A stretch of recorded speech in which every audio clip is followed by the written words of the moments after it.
आप सब लोग एपिसोड 54 के साथ हाजिर हूँ। अभी तक जिसने मेरे चैनल को सब्सक्राइब नहीं किया हुआ, चैनल को सब्सक्राइब कर दे, वीडियो को लाइक और शेयर कर दे, शुक्रिया। जेजू आइलैंड की रेड जारी होती है।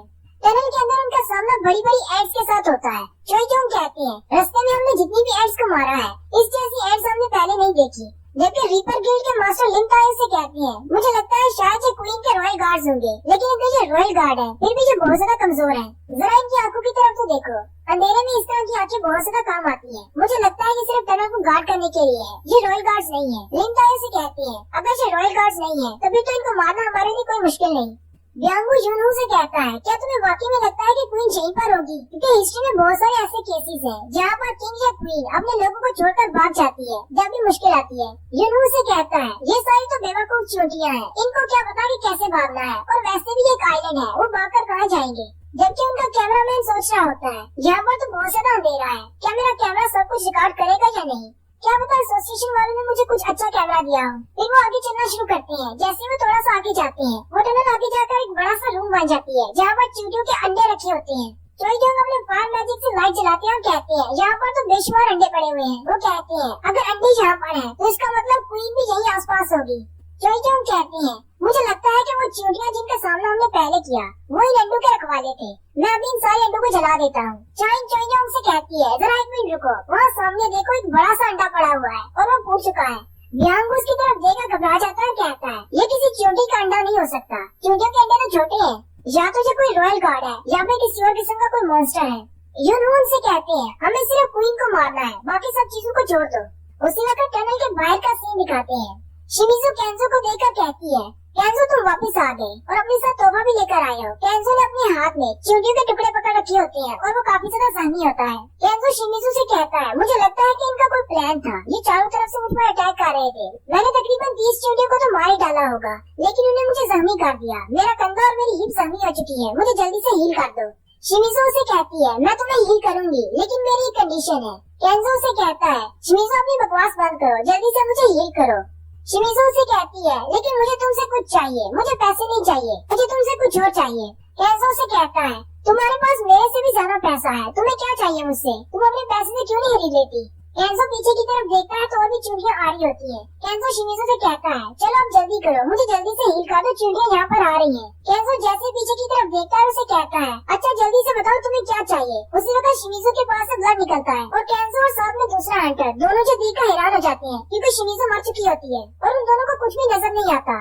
केंजो दूसरे से कहता है, कोई मॉन्स्टर हमारे बहुत ज्यादा करीब है, और उसी वक्त एक मॉन्स्टर उड़ता हुआ आता है और तेजी के साथ केंजो के पास से गुजर जाता है, और जैसे ही वो वापसी की तरफ आता है तो साथ ही केंजो की गर्दन भी उड़ा देता है, और इसी के साथ शिमिजू और केंजो दोनों मारे जाते हैं। जबकि तीसरा हंटर चिल्ला रहा होता है, वो अपनी तलवार निकालकर ऐसी हवा में अटैक करना शुरू कर देता है, क्योंकि उसे कुछ भी दिखाई नहीं दे रहा होता। और नेक्स्ट सीन में हम उसकी टूटी हुई तलवार, उसकी कटी हुई गर्दन देखते हैं, और यहाँ पर जापानीज की एक पूरी टीम सिर्फ एक ही मॉन्स्टर के हाथों मारी जाती है।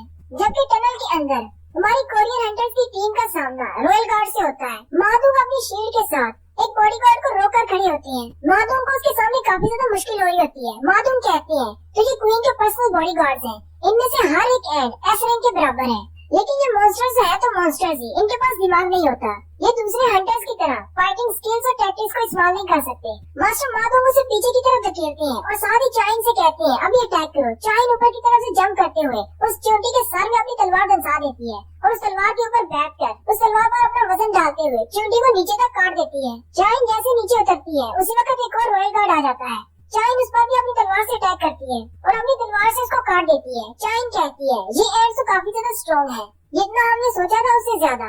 माधुम कहती है, ये बात तो सच है कि रॉयल गार्ड्स बहुत ज्यादा पावरफुल है आर्म एंड्स के मुकाबले में, लेकिन चलो ये अच्छी बात है कि ये ज्यादा नहीं है। ब्यांगू सारे हंटर से कहता है, अपनी इंजरीज को लेकर परेशान होने की जरूरत नहीं, अपनी फुल पावर को इस्तेमाल करो, मैं तुम लोगों को हील कर दूंगा। यूनू से कहता है, चलो कम से कम तुम डर कर भाग तो नहीं रहे।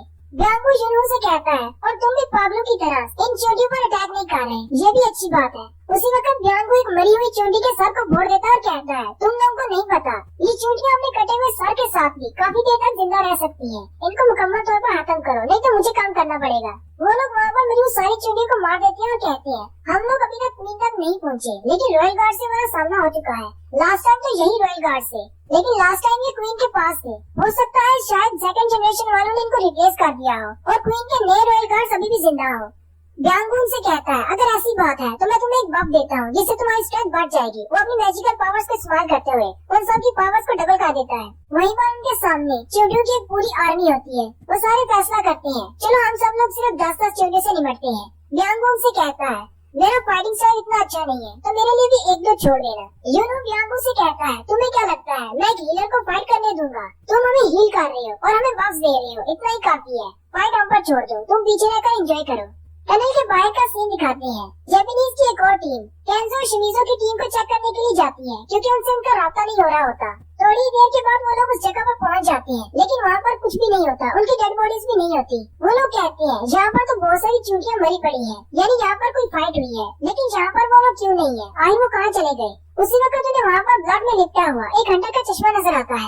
जैसे ही वो उठकर थोड़ा सा सामने की तरफ देखती हैं तो सामने डेड बॉडीज पड़ी होती हैं और वो बहुत ज्यादा हैरान हो जाते हैं। जबकि वो मास्क वाला बंदा जो कि हंटर्स की स्मेल को महसूस कर सकता है वो जल्दी से अपने मास्क को उतार देता है और वहीं पर उल्टी करना शुरू कर देता है और कहता है इतनी गंदी स्मेल कहाँ से आ रही है? ये तो किसी बहुत ज्यादा पावरफुल क्रीचर की स्मेल है। मैंने इतनी पावरफुल स्मेल पहले कभी महसूस नहीं की। उसी वक्त उसे सामने कुछ नजर आता है और वो पागलों की तरह अपने आइस मैजिक को अनलीश करता है और अपने सामने एक डबल एयर शील्ड क्रिएट कर लेता है। लेकिन वो मॉन्स्टर उसके शील्ड को तोड़ते हुए आगे की तरफ बढ़ता है और 3 स्लैशेस लगाते हुए उसकी आइस के साथ उसको काट देता है और इसी के साथ जापानीज के 2 और हंटर मारे जाते हैं। नेक्स्ट सीन फिर से टनल के अंदर का होता है। वो लोग कहते हैं इन सारी एंड्स पर तुम्हारा बहुत ज्यादा टाइम जाया हो गया। जबकि जोई जोंग उनसे कहता है मुझे लगता है सिर्फ 5 मिनट ही लगे होंगे। युनू कहता है ये सब कुछ ब्यांगो की वजह से हुआ है, उसने अपने बफ से हमारी पावर को इंक्रीज कर दिया है। युनू चाय की तरफ देखता है और कहता है सिर्फ 5 मिनट की फाइट में मुझे लगता है कि चाय ने मुझसे ज्यादा चींटियों को मारा है। और यही बार वो बताते हैं कि टनल में आए हुए उन्हें तकरीबन 15 मिनट हो चुके हैं और उन्हें जल्दी से ये काम खत्म करना होगा। उसी वक्त चाय उनसे कहती है मुझे कुछ महसूस हो रहा है, मुझे कुछ स्मेल हो रहा है, लगता है शायद सामने वाले रूम में क्वीन है। यूनू अपने बीस्ट मोड में जाता है और बीस्ट आइज को इस्तेमाल करते हुए सामने के एरिया को स्कैन करता है और उनसे कहता है ये बात कंफर्म है, सामने वाले रूम में क्वीन है और उसके साथ उसके रॉयल गार्ड्स भी हैं। क्वीन सबसे पीछे खड़ी है जबकि उसके पास 8 बॉडीगार्ड्स भी हैं जो उसके सामने खड़े हैं और उन सारे बॉडीगार्ड्स का रैंक भी एस के बराबर है। तुम सारे लोग उन बॉडीगार्ड्स को अपने साथ फाइट में बिजी रखना, मैं क्वीन से फाइट करूंगा। जबकि माधुम चाइन से कहती है क्वीन के साथ मैं फाइट करूंगा, तुम उस क्वीन के रॉयल गार्ड्स को संभाल लेना। चाइन उनसे कहती है ठीक है। चोई जोंग भी अपनी फुल पावर को रिलीज करते हुए फायर से बड़े बड़े ड्रैगन बना लेते हैं और कहते हैं आज मुझे भी अपनी फुल स्ट्रेंथ दिखाने का मौका मिलेगा। और फिर वो लोग बॉस के रूम में एंटर हो जाते हैं जहाँ पर उनकी क्वीन है और रॉयल गार्ड्स को मारना शुरू कर देते हैं। लिंकदाई भी पीछे रहकर अपने तीरों से रॉयल गार्ड्स पर अटैक कर रहे होते हैं और कहते हैं मैं तुम्हारी बैक को कवर करता हूँ, तुम लोग आगे बढ़ो। जबकि युनू अपनी बॉडी को कम्प्लीटली ट्रांसफॉर्म कर लेते हैं और बीस्ट मोड में आ जाते हैं। युनू कहते हैं अपने बीस्ट मोड में बिल्कुल एक जानवर दिखता हूँ लेकिन फर्क नहीं पड़ता, आज मुझे अपनी फुल पावर दिखाने का मौका मिलने वाला है। युनू आगे की तरफ जंप करते हैं और 2 चींटियों को अपने हाथ में मसल देते हैं।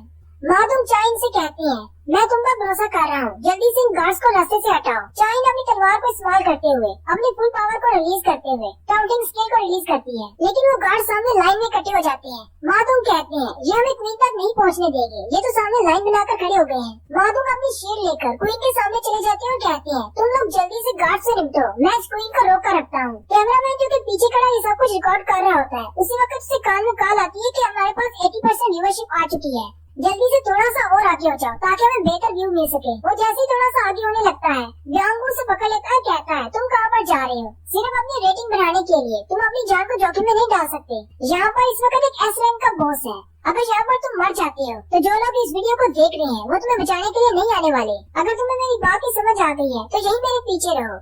वो कैमरामैन हीलर की तरफ देख रहा होता है और कहता है किसने कहा कि एक हीलर कॉम्बैट नहीं कर सकता? हालांकि मैं एक ए रैंक का कॉम्बैट टाइप का हंटर हूँ लेकिन ये मुझसे ज्यादा बेहतर है। वहीं पर कोरिया के एक घर में एक अंकल आंटी का सीन दिखाते हैं। एक बूढ़ी औरत आती है और बूढ़े अंकल से कहती है क्या तुम ये शो नहीं देखने वाले जो कि जेजू आइलैंड से लाइव दिखा रहे हैं? अंकल उसे कहते हैं नहीं, मुझे कोई इंटरेस्ट नहीं।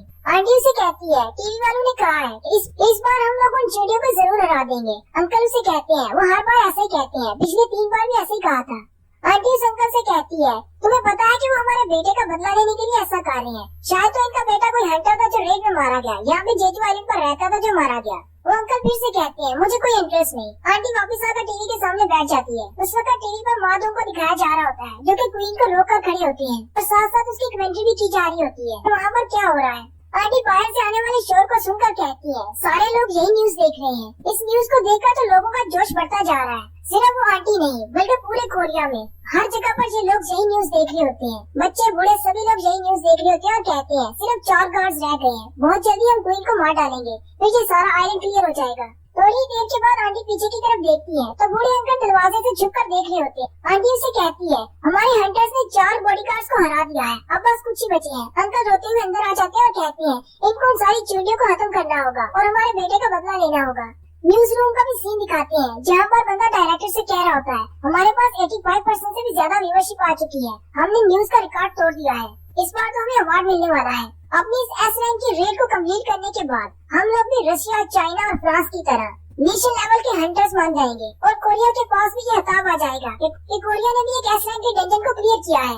नेक्स्ट एपिसोड में हम लोग देखेंगे वो हंटर्स कैसे क्वीन को मारते हैं और वो मॉन्स्टर कौन सा है जिसने जापानीज हंटर को मारा है, और क्या जिनवू रेड में हिस्सा लेने के लिए वहाँ पर जाएगा या नहीं।